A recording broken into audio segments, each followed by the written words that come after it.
Hey guys, welcome back to my channel Gyan learning point में आप सभी का स्वागत है। मैं आपसे चौहान आज आप सभी को एक बहुत ही प्यारे टॉपिक जो क्लास 10 की दृष्टि से बहुत ही इंपॉर्टेंट है, मैं आज उस पर चर्चा करने वाला हूं और उसके बारे में डिटेल जानकारी आपको देने वाला हूं। तो ये हम जानते हैं इस प्यारा सेशन का चैप्टर क्या है, वृत्तों से संबंधित क्षेत्रफल। तो वृत्तों से संबंधित क्षेत्रफल के बारे में जानेंगे। यानी क्षेत्रफल क्या होता है, वृत्त क्या होता है। सबसे पहले जानते हैं वृत्त।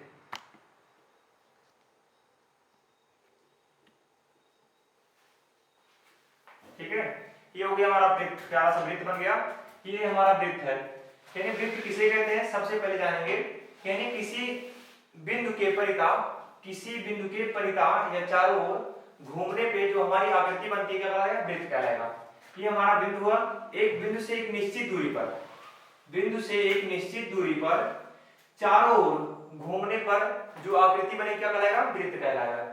तुम्हारा वृत्त का ये क्या होता है, केंद्र होता है। यानी जिस बिंदु से हम लोग एक निश्चित दूरी पर चारों ओर घूमते हैं क्या कहलाता है, वृत्त कहलाता है।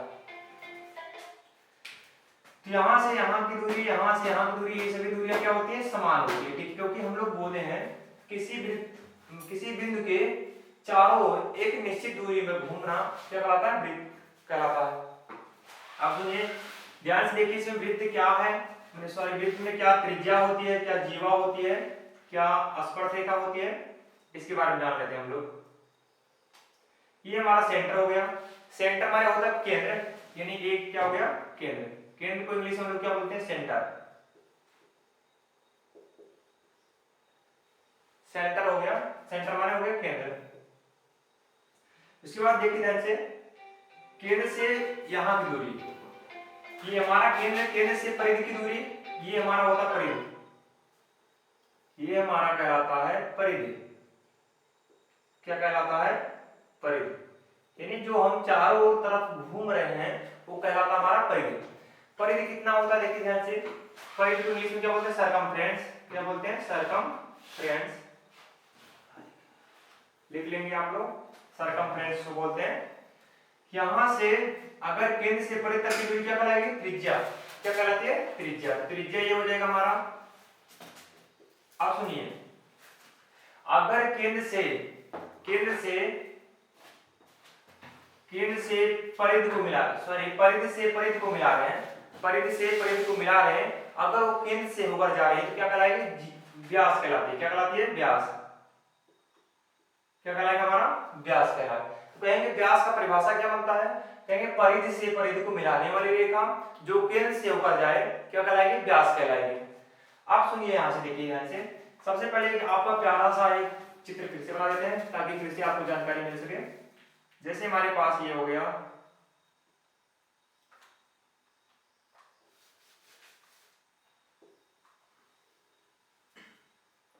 ये हमारे पास मान लीजिए वृत्त है। भाई गोल तो बनाना है, देख सकते हैं आप समझने के लिए। तो केंद्र से ये केंद्र हो गया, यहां से दूरी क्या कहलाती है, त्रिज्या कहलाती है। क्या कहलाती है, त्रिज्या। तो कहेंगे जो केंद्र से परिधि को मिला क्या कहलाएगी, त्रिज्या कहलाएगी। और अगर देखो ध्यान से, परिधि से परिधि को मिला रही है, लेकिन जो केंद्र से होकर जाती है क्या कहलाता है, व्यास कहलाता है। तो यहां से देखिए ध्यान से, ये से यहां से तक की भी क्या होता है, त्रिज्या ही होता है। और ये पूरी दूरी अगर देखी जाए तो क्या कहलाएगी, व्यास कहलाएगी। क्या कहलाएगी, व्यास कहलाएगी। ये हमारा केंद्र है, आप लोग जानते ही हैं। ठीक है, तो आप जानते हैं त्रिज्या और व्यास में एक संबंध होता है बहुत प्यारा, जो हर एक क्वेश्चन में पूछा जाता है। जैसे मान लीजिए अगर व्यास का मान निकालना है, अब देखिए ध्यान से, एक व्यास कितने त्रिज्या बना है, कहेंगे एक त्रिज्या और दो त्रिज्या। तो आप बोल सकते हैं व्यास बराबर 2 गुणे क्या होता है, त्रिज्या। व्यास बराबर 2 गुणे त्रिज्या। ऐसे ही अगर कोई पूछ ले तो त्रिज्या बराबर क्या होगा, तो कहेंगे त्रिज्या बराबर 2, इधर गुणे में इधर आएगा भाग हो जाएगा, यानी क्या मिलेगा, व्यास बटे 2। क्या मिलेगा, व्यास बटे 2 मिलेगा। त्रिज्या बराबर क्या होता है, व्यास बटे 2 होता है। और व्यास बराबर कितना होता है, 2 गुणे त्रिज्या। तो त्रिज्या और व्यास में हम लोग संबंध सीख चुके हैं। अब आते हैं क्षेत्रफल वृत्त से। एक होती है हमारी परिधि, क्या होती है, परिधि। तो परिधि किसे कहते हैं, देखिए जैसे हम वृत्त को एक बिंदु से एक दिशा में घूम रहे हैं, तो जो हमको घूमने का पूरा एक चक्कर प्राप्त होता है क्या कहलाता है, परिधि। यानी एक चक्कर जितना हम घूमते हैं पूरा वो क्या कहलाएगा, परिधि कहलाएगा। तो हमारी परिधि का सूत्र क्या बनता है, 2 पाई r। परिधि का सूत्र क्या होता है, 2 पाई r। और ये भी किसमें नापा जाएगा, हमेशा सेंटीमीटर में। परिधि का मात्रक क्या था, सेंटीमीटर आएगा, या तो मीटर आएगा या तो किलोमीटर आएगा, जो भी रहेगा। अब एक आता है वृत्त का क्षेत्रफल, क्या आता है, वृत्त का क्षेत्रफल। देखिए ध्यान से, क्षेत्रफल की जब भी बात होती है तो लंबाई गुणा चौड़ाई ऐसे मात्रक आते हैं। तो यहाँ से किसी भी अगर दिशा में जाएंगे तो यहाँ पर ये लंबाई अगर इसको ले रहे हैं तो ये चौड़ाई मिलेगी या कुछ मिलेगा। तो हमेशा यानी दो हमेशा त्रिज्या क्या होता है, मल्टीप्लाई होता है। और ये एक रेशियो में होता है जो पाई का रेशियो होता है। यानी इसका क्षेत्रफल क्या बनेगा, पाई आर स्क्वायर। क्या बनेगा, पाई आर स्क्वायर। और इसका जो मात्रक आता है हमेशा सेंटीमीटर स्क्वायर में आएगा या तो मीटर स्क्वायर में आएगा। तो क्या लिखते हैं, सेंटीमीटर स्क्वायर। अब आता देखिए ध्यान से, हमारा व्यास में संबंध और त्रिज्या में संबंध हो गया, वृत्त का क्षेत्रफल समझ चुके, और एक होता है परिधि। अब आता देखिए ध्यान से, समझना बढ़िया से यहां पर।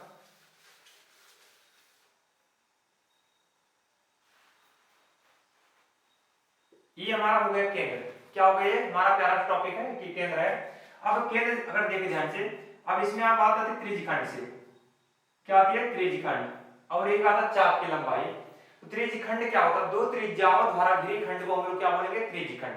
जैसे मान लीजिए एक त्रिज्या ये है, यहां से यहां त्रिज्या कितनी है, मान लीजिए त्रिज्या है, एक त्रिज्या ये और एक ही त्रिज्या ये।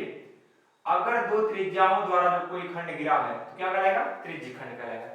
तो देखिए ध्यान से, इस छोटे वाले भाग को, ये पूरा जो छोटा भाग हमारा बना है, ये क्या कहलाएगा, लघु त्रिज्यखंड। क्या कहलाएगा, लघु त्रिज्य, यानी छोटा। इसी को हम लोग बोलेंगे लघु त्रिज्यखंड, लघु त्रिज्यखंड। और ये बड़ा वाला भाग बन रहा है त्रिज्या द्वारा घिरे खंड को, यहां से लेकर यहां तक ये क्या कहलाएगा, दीर्घ त्रिज्यखंड। क्या कहलाएगा, दीर्घ त्रिज्यखंड, त्रिज्यखंड। सबसे पहले देखिए फार्मूला से क्या होता है लघु त्रिज्यखंड का। देखिए ध्यान से, लघु त्रिज्यखंड में कौन कौन शामिल होगा। जैसे मान लीजिए आप दो त्रिज्याओं द्वारा कोई खंड कोण, जब दो त्रिज्याओं द्वारा कोई चीज झुका रहेगा तो इनके बीच में कुछ ना कुछ तो एंगल बनाएगा, यानी कुछ ना कुछ झुकाव उत्पन्न करेगा। यानी कोण बनाता है थीटा कोण, यानी दोनों उनके बीच में झुकाव उत्पन्न होता है, कितना होता है, थीटा झुकाव होता है। तो अगर कोई पूछता आपसे लघु त्रिज्यखंड का, लघु त्रिज्यखंड का, लघु त्रिज्यखंड का क्षेत्रफल का सूत्र क्या होता है, पाई आर स्क्वायर थीटा बटे कितना होता है, 360। या आप बोल सकते हैं पाई आर स्क्वायर गुणे थीटा बटे 360। ठीक है। एक आता आप ध्यान से दीर्घ त्रिज्यखंड। क्या आता है, दीर्घ त्रिज्यखंड। दीर्घ त्रिज्यखंड,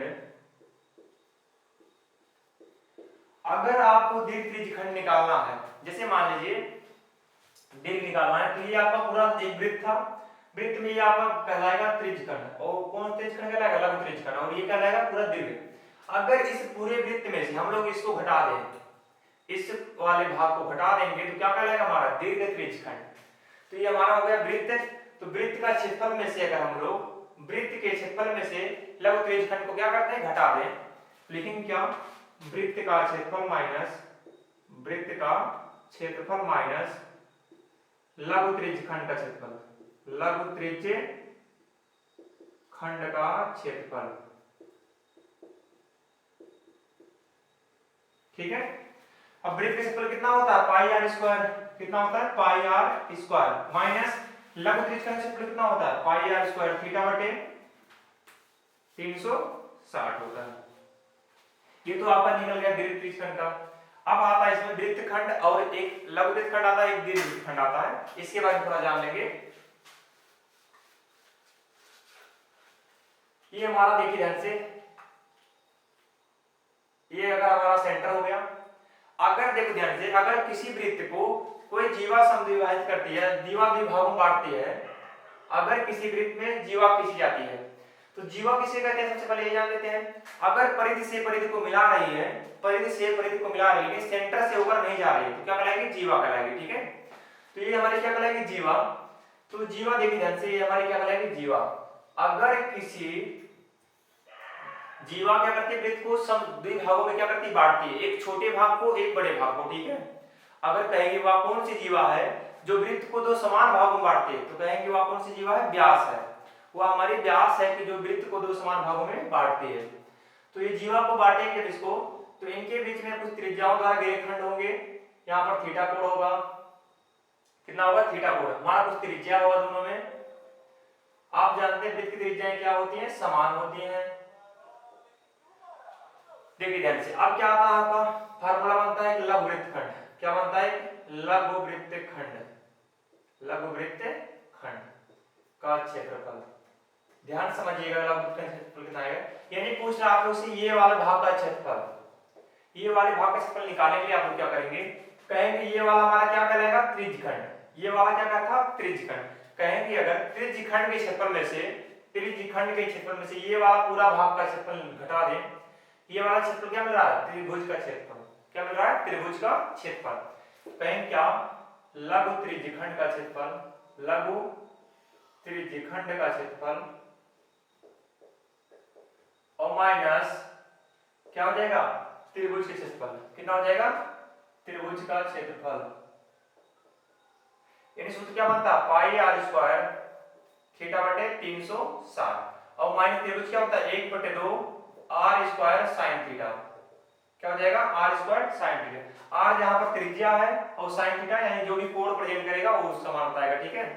फिर लघु वृत्तखंड का क्षेत्रफल कितना होता है, लघु त्रिज्यखंड का क्षेत्रफल माइनस त्रिभुज का क्षेत्रफल, यानी पाई आर स्क्वायर थीटा बटे 360 माइनस 1/2 आर स्क्वायर साइन थीटा। अब देखिए ध्यान से, एक आता है दीर्घवृत्तखंड। क्या आएगा आपका, दीर्घवृत्तखंड,